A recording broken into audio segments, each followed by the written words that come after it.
Je peux tout vous donner maintenant. Je peux même vous prendre, venez avec moi. Vous faire monter ici. C'est-à-dire vous élever. Je peux vous faire quitter d'aussi bas jusqu'à aussi haut. Mais je ne peux pas vous faire grandir de 20 ans de plus. Voilà pourquoi la croissance est plus importante que l'élévation. Et j'ai réalisé avec Dieu qu'il y a une différence entre la promotion et l'élévation. Dans notre génération, à cause des réseaux sociaux, les gens vivent la promotion. Mais l'élévation...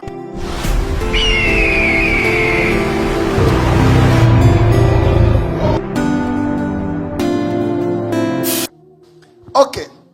Première question rapidement. Je voudrais savoir, est-ce qu'on peut devenir un grand esprit par l'imposition des mains des grands esprits?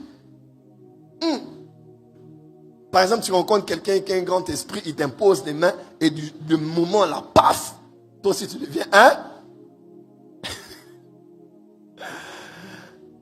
Écoutez-moi très bien. La vie chrétienne est une vie spirituelle, n'est-ce pas? Nous sommes nés d'eau et d'esprit. Nous sommes nés ni de la chair ni du sang, mais nous sommes nés de nouveau d'esprit. Donc la vie chrétienne là, c'est une vie spirituelle parce que c'est l'homme spirituel qui est né de nouveau. C'est pas ce corps. Alors, la vie chrétienne ou la vie spirituelle, c'est un voyage. C'est un voyage. Il n'y a rien que l'on puisse faire maintenant sur toi pour que tu atteignes le niveau le plus élevé. C'est un voyage. C'est ta vie. Ce sont les vertus que tu entretiens. C'est la parole de Christ à laquelle tu obéis. C'est ta manière de réagir face aux sollicitations du monde. C'est ta manière de réagir face aux sollicitations de la chair. C'est ta manière de réagir quotidiennement aux sollicitations du péché. C'est comment, de tout ton cœur, tu travailles pour que Christ soit formé en toi. Afin que tu atteignes, en fait, le sommet de la spiritualité, c'est d'atteindre la stature parfaite de Christ. Éphésiens 4. Quelqu'un me suit?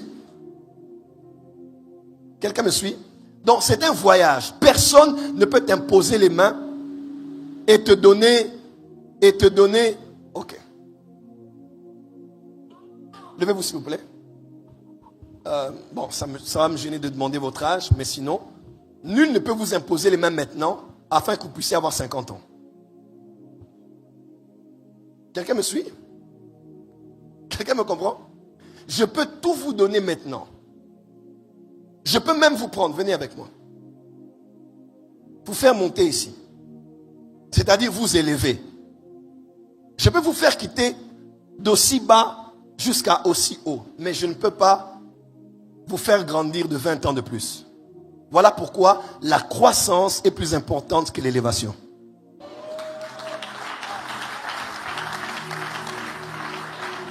Quelqu'un m'a compris? Il y a des gens qui sont élevés. Mais le grand danger de leur élévation, c'est qu'ils n'ont pas grandi. Tu le mets face à une interview, tu écoutes ce qu'il sort de sa bouche. Tu dis, Seigneur, il n'a pas été préparé. Elle n'a pas été préparée. Voilà pourquoi il est dangereux de vouloir s'exposer tant que tu n'as pas grandi. Tu peux dépasser ton père en taille, mais tu ne le dépasseras pas en âge. Parce que l'âge, il faut avoir vécu des journées entières, des mois, des années, des décennies entières.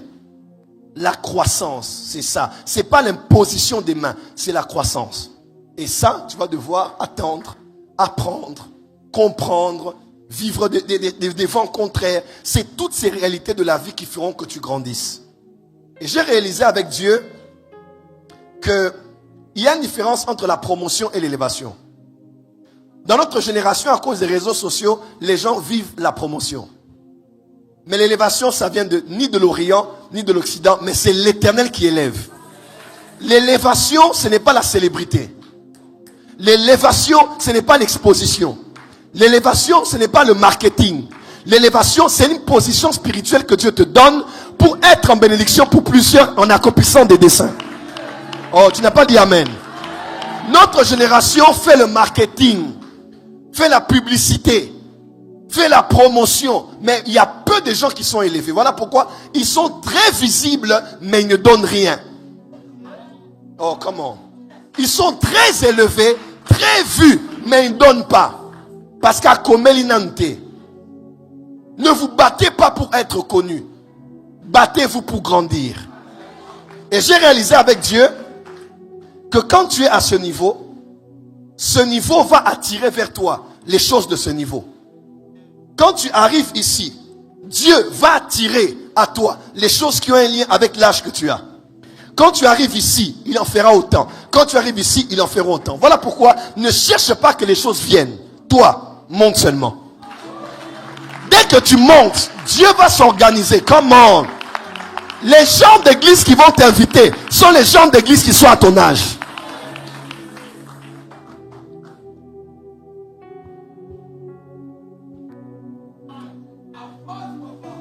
Dis à ton voisin, la croissance est plus importante que l'élévation.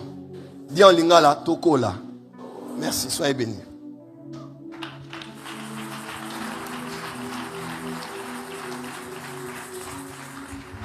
Quelle est la différence entre la spiritualité christique que vous enseignez et celle des autres de l'autre côté? 1. L'origine. 2. La finalité. C'est surtout la différence. Mais dans le parcours, vous allez voir des fois peut-être des similitudes. Quelle est la différence entre la spiritualité christique que nous prêchons et la spiritualité des autres? Le New Age, les pouvoirs des coutumiers africaines, spiritualité asiatique. Quelle est la différence? En tout cas, les grandes différences, c'est au niveau de l'origine et c'est au niveau de la finalité. Mais dans le processus, il se peut que vous voyez des choses qui se ressemblent. Quelqu'un me comprend? Quelqu'un me comprend? La femme qui avait l'esprit de Python, ce qu'elle faisait avait l'air biblique. Elle disait que Paul et Silas étaient les serviteurs de Dieu. Mais l'origine n'était pas bonne et la finalité n'était pas bonne. À la fin, les gens devaient voir les hommes de Dieu et non pas voir Dieu lui-même. Ça, c'est une réponse. Il faut méditer sur ma réponse. Dans le parcours, vous allez voir des fois les mêmes choses.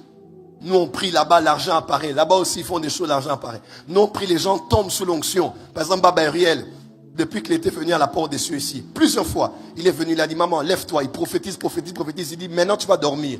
Quand tu vas dormir, voilà ce que tu vas rêver. De l'autre côté, on appellera ça hypnose. Quelqu'un voit un peu?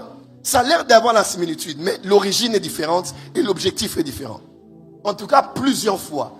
Donc, lui, il a l'onction du sommet adamique. Dis à ton voisin, là.